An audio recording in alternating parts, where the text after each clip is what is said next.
हाय, मी Swati सांडबोरा YouTube चॅनलवर अगदी मनापासून तुमचं स्वागत करते. तर आज मी तुम्हाला छान अशी बटाट्याचा ठेचा दाखवणार आहे. तर इथे मी एक मिक्सरचं भांडं घेतलेलं आहे. मिक्सरच्या भांड्यामध्ये आपल्याला थोडंसं खोबरं घ्यायचं आहे, आलं घ्यायचं आहे, 7 ते 8 पाकळ्या लसूण घ्यायचं आहे, कोथिंबीर आणि 10 ते 12 मिरच्या घेतलेल्या आहेत मी. बटाटा थोडा गोडसर असतो म्हणून तिखट होईल म्हणून एवढ्या मिरच्यांचा वापर केलेला आहे मी 10 ते 12. तर छान आपल्याला मिक्सरला ह्याची पेस्ट करून घ्यायची आहे. तर मिक्सरला त्याची पेस्ट केल्यानंतर इथे फोडणीसाठी मी कढई गरम करून घेतली आहे.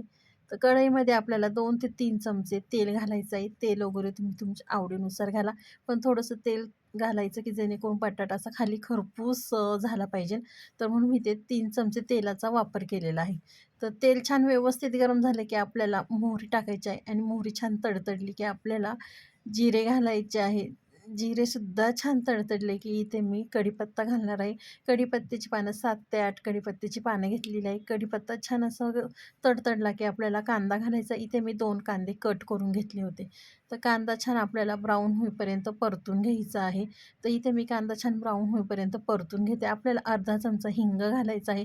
हिंग घातल्यानंतर सुद्धा छान कांदा व्यवस्थित परतला की आपल्याला वाटण घालायचं आहे. वाटणसुद्धा कांद्यावर छान व्यवस्थित परतून घ्यायचं आहे. व्हिडिओ इथपर्यंत पाहिला असेल तर प्लीज लाईक करा. चॅनलवर कोण नवीन असेल तर प्लीज एक सबस्क्राईबसुद्धा करा. बेल आयकॉनसुद्धा क्लिक करा म्हणजे माझ्या व्हिडिओचं नोटिफिकेशन सर्वात आधी तुम्हाला येईल. छान वाटण कांद्यावर व्यवस्थित आपल्याला परतून घ्यायचं आहे. वाटण परतून झाले की आपल्याला अर्धा चमचा हळद घालायची आहे.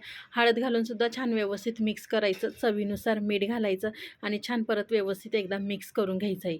तर छान व्यवस्थित मिक्स झालं की आपल्याला इथे मी कुकरला 4 बटाटे उकडून घेतले होते. बटाट्याच्या शिट्ट्या 3 ते 4 घेतलेल्या आहेत. मी बटाटा एकदम मऊ शिजवून घेतलेला आहे.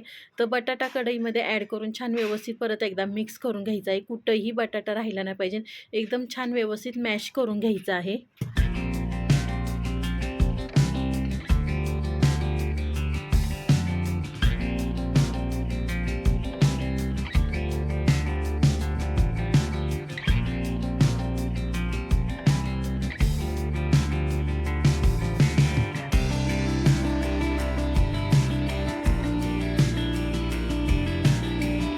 छान बटाटा व्यवस्थित मिक्स झाला की आपल्याला वरतून भरपूर अशी कोथिंबीर घालायची आहे. कोथिंबीर घातली की एकदम सुंदर दिसते भाजी.